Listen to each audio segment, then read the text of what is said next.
Assalamualaikum warahmatullahi wabarakatuh. Perkenalkan, saya Arsy Hermanita, NPM 210400011 dari Prodi Pendidikan Bahasa Inggris akan menjelaskan materi tentang analisis potensi bencana di Indonesia.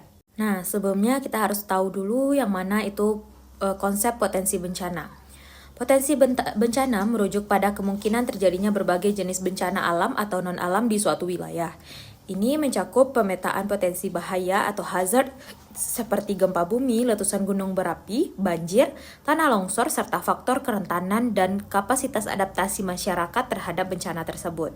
Nah, yang pertama kita masuk kepada analisis potensi bencana di wilayah Sumatera, yang mana ada beberapa bencana yang dianalisis oleh ahli.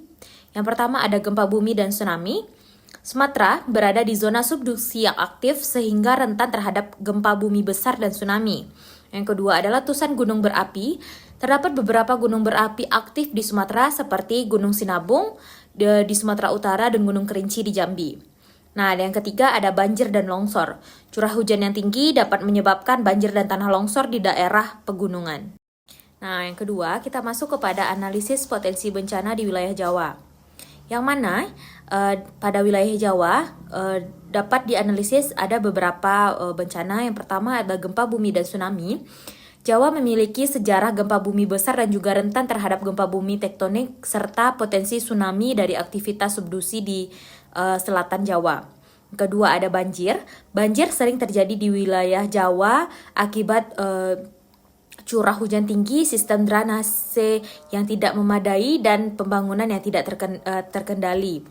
Yang ketiga ada letusan gunung berapi. Gunung berapi di Jawa Tengah dan Gunung Semeru di Jawa Timur merupakan dua dari beberapa gunung berapi aktif di Pulau Jawa.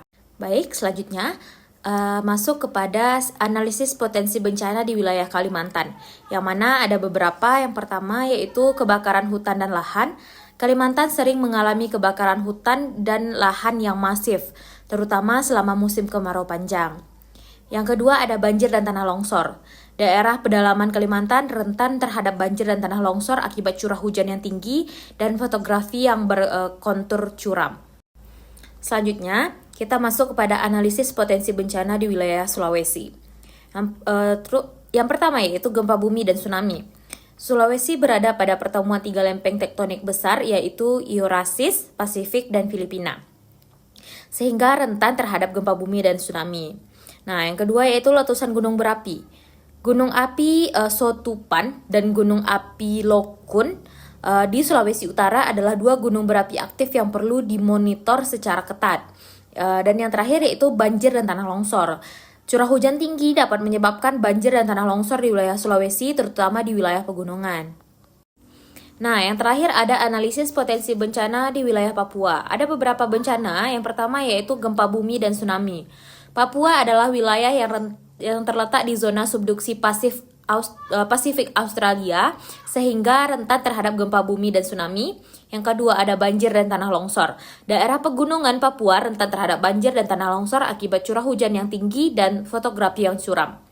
Nah, yang ketiga ada kebakaran hutan. Kebakaran hutan dan lahan juga menjadi ancaman di Papua, terutama selama musim kemarau panjang. Baik, mungkin hanya itu materi yang bisa saya paparkan hari ini. Saya sudahi. Assalamualaikum warahmatullahi wabarakatuh.